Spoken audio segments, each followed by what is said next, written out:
গতকালকে ফিজিওথেরাপির লোক এসে কি বলেছে? এই কার্ডটা দেশে আর জোর করে ওরা হলো ফিজিওথেরাপি দেশে বলছে যে না দিলে তো আপনার বড় ক্ষতি হয়ে যাবে। কালকে দিয়ে গেছে, আজকেও আইসিলে সকাল 7টার সময় আমি দিইনি, যেহেতু ডাক্তার লিখিনি তাই দিইনি। ওরা বলছে ডাক্তার লিখবে এটা দিতেই হবে আপনার। পরে আমি বলছি পরে দেবো, আপনি নাম্বার দিয়ে দেন, তাই সেই নাম্বার দিয়ে গেছে। টাকা নিয়ে গেছে 350 টাকা, 300 টাকাকে নিয়ে গেছে। কত নিয়েছে? 300 টাকা। 300? 300 কি বলেছে? পরিচয় কি দিয়েছে যে আমি এই হসপিটালে পরিচয় দিয়েছে যে আমি এই হসপিটালের ডাক্তার। ডাক্তার? হ্যাঁ। সেই পরিচয় দিয়ে এই ফিজিওথেরাপি করে গেছে আর 300 টাকা নিয়ে গেছে। গতকালকে কয়টার সময়? 4টার সময়। হ্যাঁ, 4টার সময়। গতকালকে 4টের সময়।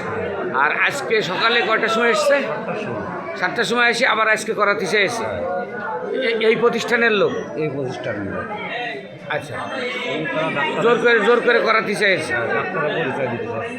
হ্যাঁ, ডাক্তারের পরিচয় দিয়েছে যে আমরা ডাক্তার, ফিজিওথেরাপি ডাক্তার।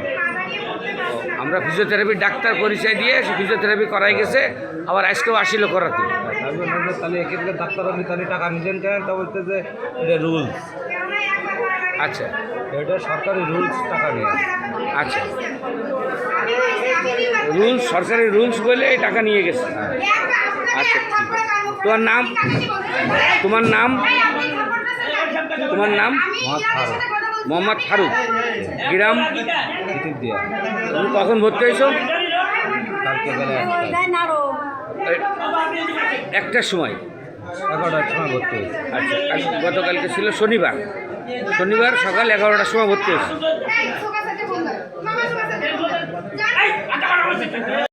ওই যে ফিজিওথেরাপি করতে এসে কি বলিল তোর? বলে এখানকার স্টাফ আমরা এখানে ফিজিওথেরাপি দেওয়া লাগবে।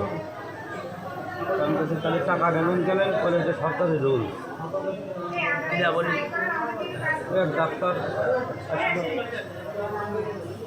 আসলো, সাথে দুজন নার্স ছিল, বোরকা মন্দির বাইরের লোক হলে তাহলে আপনাদের কিন্তু স্টাফ রয়েছে, তাতে কেউ কিছু বললো না। এখানে যারা ছিল তারা তো কেউ কিছু বললো না। তারা ফিজিওথেরাপি দিয়ে কয় টাকা নিয়ে গেল? 300 টাকা। তাদের কার্ডটা বা পরিচয় নাম্বার কি রাখিছিস? রাখেছি আজকে সকালে আইলো, আবার দিদিটা দিইনি। ও, সকালেও আইলো আজকে? হ্যাঁ, এই যে সকালেও আইলো, 6টা দিচ্ছে। ও, আচ্ছা, ঠিক আছে।